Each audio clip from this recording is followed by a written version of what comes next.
নামাজে কিয়াম এক রাকাত হিসাব করেন, কিয়াম কয়বার হবে? একবার হবে। কিয়ামের পর যাব কোথায়? রুকুতে। রুকু কয়বার হবে? এরপর যাব কোথায়? সিজদায়। সিজদা কয়বার হবে? দুইবার। কিন্তু সবকিছু কয়বার হয়? একবার। আপনি তাহিয়া পড়বেন, তাও বসবেন কয়বার?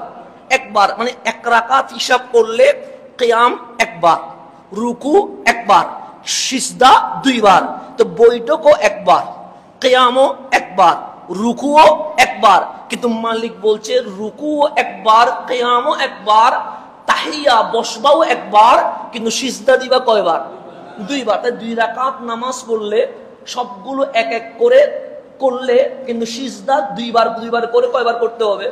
চারবার। তো আমার থেকে জিজ্ঞেস করিয়েন না, আমার কামলিওয়ালা রসুল যাকে এলমের শহর দরজা বলেছেন, সেই এলমের দরজা বলা, সার্টিফাইড পাওয়া হযরতে আলী কাররামাল্লাহু ওয়াজহা, ওনাকে জিজ্ঞেস করা হয়েছে, আই আলী, আপনি তো এলমের দরজা, সুতরাং বলেন দেখি নামাজে কিয়াম একবার, রুকু একবার, কিন্তু সিজদা দুইবার কেন? তখন উনি বললেন বুঝো নাই? ওনারা যারা জিজ্ঞেস করছে ওরা বলছে বুঝি নাই যে সিজদা কোথায় দিতে হয়, সে মাটিতে দিতে হয়। যেমন আমরা সিজদা দিচ্ছি কিসের উপরে? টাইসের উপরে, কিন্তু টাইসের নিচে মূল মাটি আছে না নাই?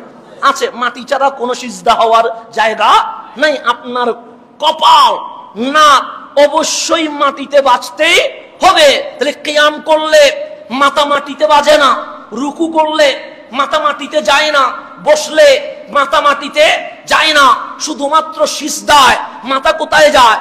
মাটিতে যায়। যে সিজদা মানে মালিক কথা বলে, মালিক কথা বলে, যে সবকিছু একবার, সিজদা দুইবার কেন জানো? আমরা বললাম জানি না। যে প্রথম যখন সিজদা দিলা তখন তোমার কপাল, তোমার নাক মাটিতে বসে গেছে, তখন কোরআন তোমাকে বলছে মিনহা খালাকনাকুম, এই কপাল শোনো শোনো, আমি মালিক তোমাকে এই মাটি থেকেই সৃষ্টি করেছে।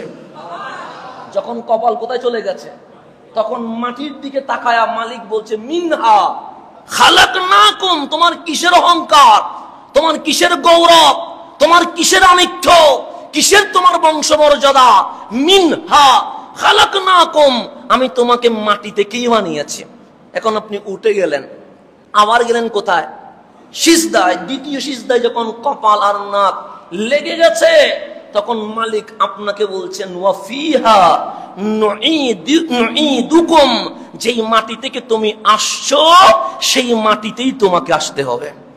তাহলে প্রথম সিজদা আমার হায়াতের কথা বলেছে, দ্বিতীয় সিজদা আমার মরণের কথা বলছে। ওয়াফিহা নুঈদুকুম, তোমাকে আবার কোথায় নিয়ে যাব?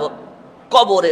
মাঝখানে যে সিজদার মাঝখানে এক সিজদা দিয়ে যে উঠছো, এখানে 10 সেকেন্ড 20 সেকেন্ড বসছি কি বসি নাই? বসছি। মাওলা আলী বলে এই বসাটার নাম জীবন। এই বসাটার নাম কি?